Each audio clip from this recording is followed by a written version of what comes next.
こんにちは、アリアです。今回は、ビラ文明において避けられなかった分裂と、その結果として始まったビラ戦争についてお話しします。この物語は、銀河の歴史に深く刻まれ、やがて、オリオン大戦へとつながる、大きな流れの出発点となりました。ビラは、自由と探求を根本に持つ社会でした。一人一人が、自分の個性を表現し、違いを受け入れることを尊んでいました。その文化は非常に豊かで、精神性を磨く人々と物質的な技術を発展させる人々が共存していました。しかしやがて、その二つの価値観は共存しきれなくなっていきます。きっかけの一つは、生命に関わる研究でした。調和を大切にする人々は、自然や宇宙と一体となることを理想とし、遺伝子やエネルギーの操作は慎重に行うべきだと考えました。一方で、物質派の人々は生命を設計し直すことこそ進化であると信じ、積極的に実験や改良を進めていきました。この思想の違いは単なる学問上の議論にとどまりませんでした。技術派は政治的な影響力を強め、共同体を導く力を手にしようとしました。彼らは効率的な社会を作り、ビラを銀河に拡張することを使命だと考えたのです。その一方で、調和派は、外に広がる前に、内なる調和を深めるべきだと主張しました。両者の意見は、次第に折り合わなくなり、議会や評議会の場では、衝突が絶えなくなりました。最初は、言葉の戦いでした。調和派は、魂の進化を軽視してはならないと訴え、物質派は、古い価値観にしがみつけば、進化が止まると反論しました。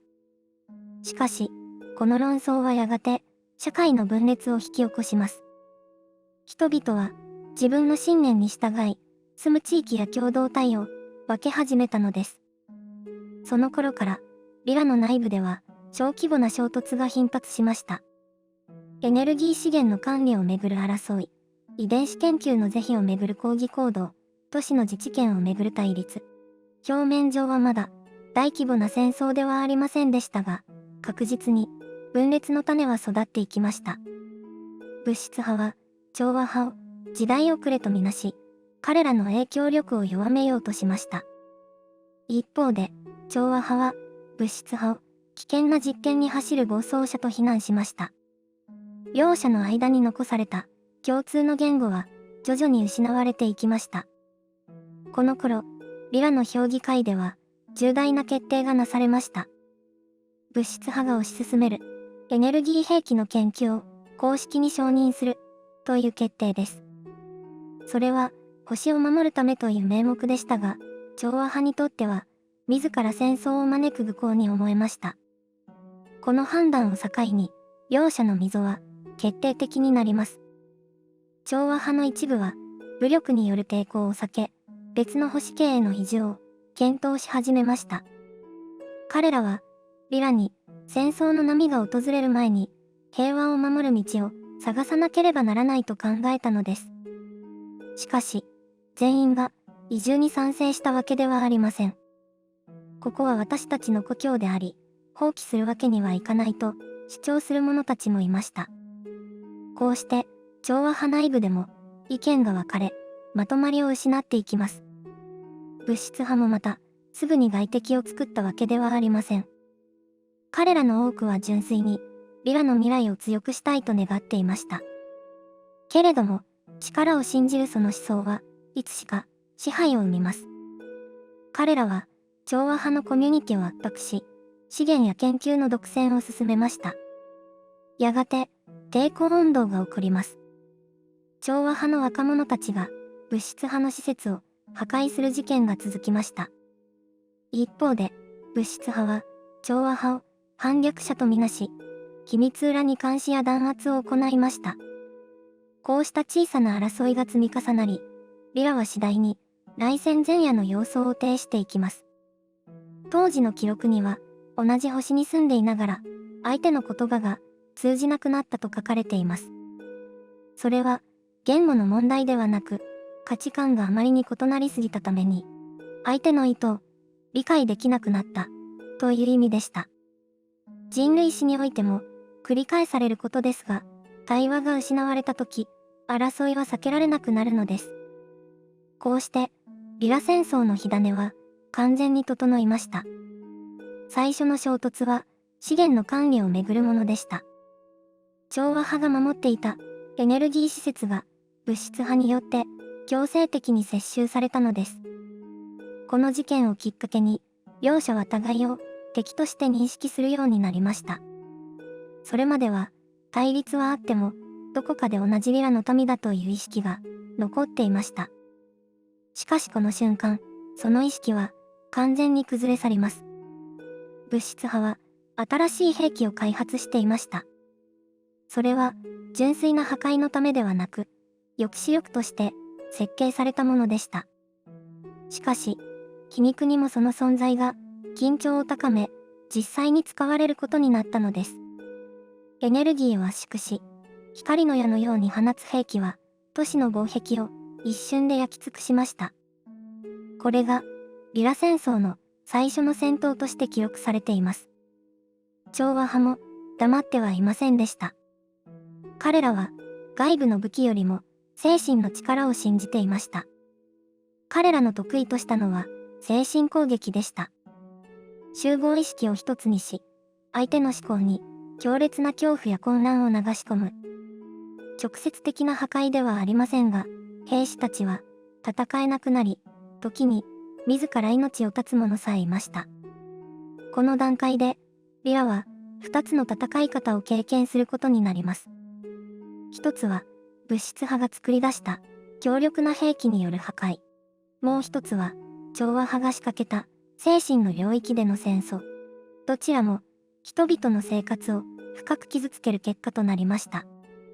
戦争が激化すると、民間人の避難が始まりました。多くの都市が破壊され、暮らしの場を失った人々は、山岳地帯や地下施設に逃れます。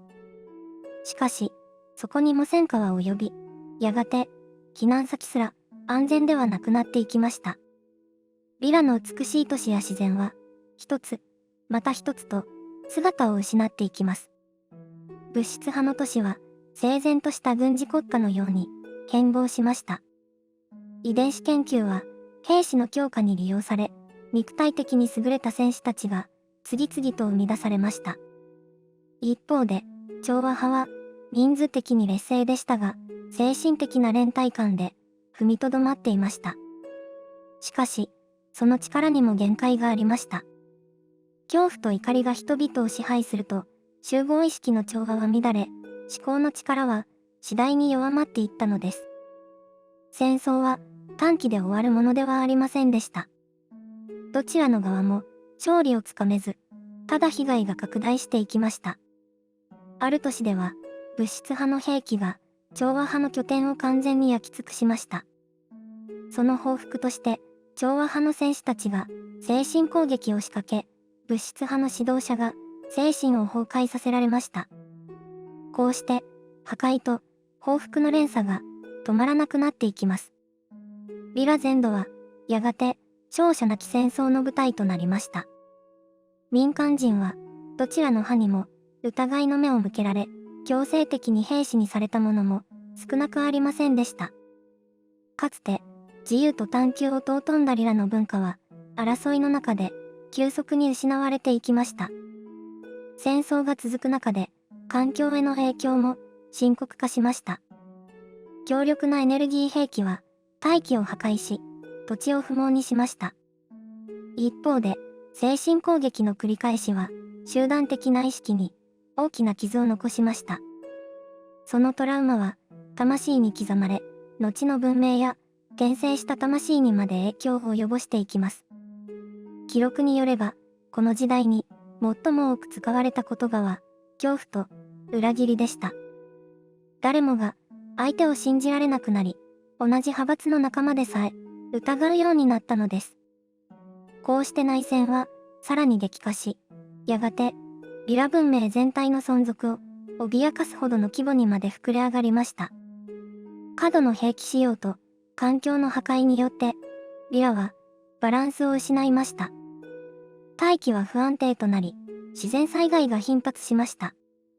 このままでは、星そのものが崩壊する。誰もがそれを感じ取っていました。しかし、それでも戦争は止まりませんでした。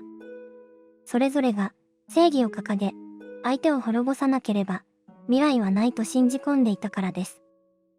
この悲劇的な心理構造は、後にオリオン大戦へも受け継がれることになります。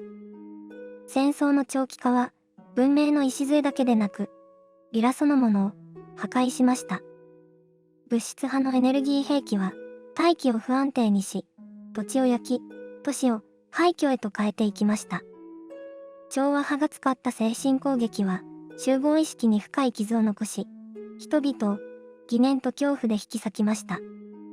この2つの破壊は、目に見える領域と見えない領域を同時に壊していったのです。やがて、自然環境は崩壊を始めました。安定していた気候は乱れ、巨大な嵐が星を覆い、地殻は振動を繰り返しました。水は汚染され、食料は枯渇し、多くの民間人が飢えに苦しむようになりました。このままでは、戦い続ける以前に、ビラという星そのものが生きられなくなる。誰もがその現実を悟り始めていました。この時、評議会に残った両派の人々は、それぞれの立場から決断を迫られます。物質派の一部は、さらなる兵器を開発し、短期決戦で相手を消し去ろうと主張しました。しかし、もはや勝者など存在しないことは、誰の目にも明らかでした。調和派の長老たちは、故郷を守ることを諦めざるを得ない現実を受け入れました。そしてこう言ったのです。星が崩壊する前に、新しい故郷を探さなければならないと。こうして、ビラを離れるという選択が、具体的な行動となっていきました。しかし、どうやって、星と星の間を渡るのか。これは、現代の私たちからすると、大きな疑問です。ビラの人々は、単なる機械的な航行ではなく、宇宙の根本法則を利用して、星々の間を移動していました。彼らの船は、高速で飛ぶのではなく、空間そのものを折りたたむ技術を持っていたのです。つまり、距離を縮めることで、移動する方法、現代でいう、ワープやジャンプ工法に近い仕組みでした。その基盤となったのが、水晶でした。巨大な水晶は、船のコアに設置され、エネルギーを安定化させ、次元を超える共鳴を起こしました。水晶は、ただの鉱物ではなく、星々の波動を記録し、調律する生きた装置のような役割を果たしたのです。そして船は、乗組員の意識と直接結びついていました。操縦士は、船のコアとテレパシーでつながり、自分の意識で航路を描きます。目的地を選ぶ方法も、現代的な座標システムとは異なっていました。ビラの人々は、星々を波動として認識しており、移住先は数値ではなく、魂が呼ばれる波動によって選ばれたのです。例えば、調和派の人々は、瞑想を通して、プレアデスやシリウスの波動を感じ取りました。物質派は、資源に満ち、拡張できる場として、オリオンを直感的に選びました。船の航行は、ただの移動ではありませんでした。次元の層をシフトしながら進むため、船に乗る人々は、時間の感覚を失い、夢を見ているような状態で、旅を続けました。目覚めた時には、新しい星系に到着している。こうして彼らは、銀河の遥か彼方に一斉に拡散していったのです。もちろん、この旅は平穏ではありませんでした。出発の段階で、船の奪い合いや破壊工作が起こり、星を離れられなかった人々もいました。航行中も、物質派と調和派が同じ船に乗れば、内部での衝突が絶えませんでした。それでも、多くの船は、銀河の様々な場所にたどり着きました。プレアデスに渡った人々は、やがて、愛と調和を中心にした文明を築きました。シリウスに渡った人々は、水や音を介した精神文化を発展させました。そして、オリオンへ向かった人々は、後に大きな戦争の舞台となる歴史を刻んでいきます。つまり、ビラ戦争の崩壊と移住は、銀河に新たな文明を広げるきっかけとなったのです。ビラに残った人々もいました。移住を拒み、あるいは機会を失った人々は崩壊する星で生き延びようとしました。彼らの多くはやがて肉体を失い、その魂は他の星、あるいは地球に転生しました。私たちの中にもその記憶を持つ魂が存在しているのです。ビラ戦争は単なる内戦ではなく、銀河規模の文明史を変える大事件でした。その崩壊と拡散がなければ、プレアデス文明やシリウス文明、そしてオリオン大戦も存在しなかったかもしれません。つまり、私たちが生きる地球の文明も、ビラの選択と犠牲の延長線上にあるのです。ビラ戦争の本質は、勝者なき戦争でした。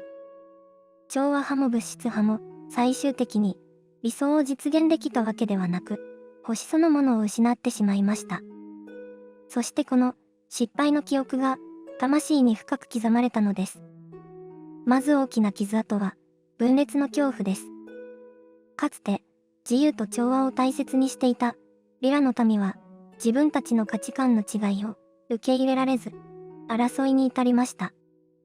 この記憶は仲間と意見が分かれるとき、また争いが起きてしまうのではないかという不安として魂に刻まれました。現代の私たち人間関係においても対立を極端に恐れたり、逆に相手を支配して同じ意見に従わせようとする傾向はこのトラウマと重なっています。次に残されたのは支配と服従の構造です。物質派が追い求めた力と拡張はオリオンに渡った後も強く根付きました。やがてそれはオリオン大戦と呼ばれる大規模な銀河戦争へとつながっていきます。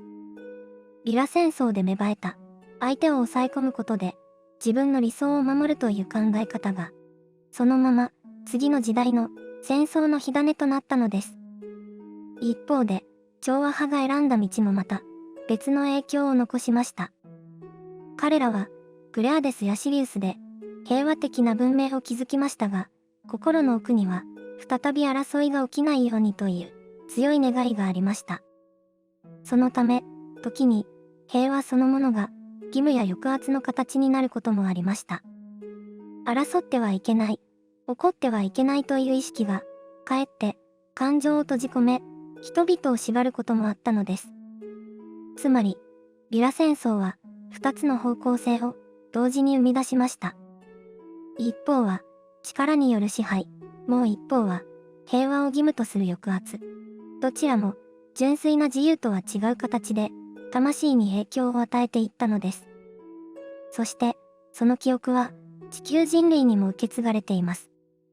現代の私たちが抱える対立、国家間の争い、宗教の分裂、個人の人間関係における支配と服従の構造、その多くはビラ戦争の残響だと言えるでしょう。地球の歴史を振り返れば、同じ民族や同じ宗教の中でさえ価値観の違いから争いが絶えませんでした。それは違いを受け入れられなかったビラの記憶が繰り返されているように見えるのです。また、地球の多くの人々が本当の居場所はここではないと感じるのも、ビラで故郷を失った魂の記憶に由来しているとも言われます。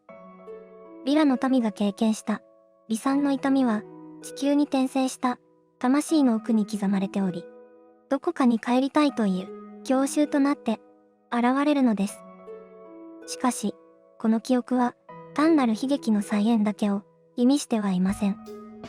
ビラ戦争の体験は私たちに大切な学びを与えています。それは違いを恐れるのではなく、違いの中に調和を見出すということです。分裂を恐れて無理に同じ価値観を押し付ければ、再び支配や抑圧を生んでしまいます。逆に、違いを理由に分離を選べば、再び争いに至るでしょう。必要なのは、違う存在同士が、互いの違いを尊重しながら、共にあるという新しいバランスです。オリオン大戦がビラ戦争の延長であったように、地球での対立もまた、その学びの場です。ビラで果たせなかった違いを超えて調和するという課題を、私たちは今、この地球で取り組んでいるのかもしれません。ビラ戦争の記憶を癒すことは、個人レベルでも重要だと考えます。自分の中にある争いの恐れや支配される不安、相手を従わせたい衝動に気づくこと、それに光を当てて受け入れることが魂の統合につながります。そうすることで、ビラの魂たちが残した傷を私たちは癒していけるのではないでしょうか。最後まで見てくれてありがとうございました。また次の動画でお会いしましょう。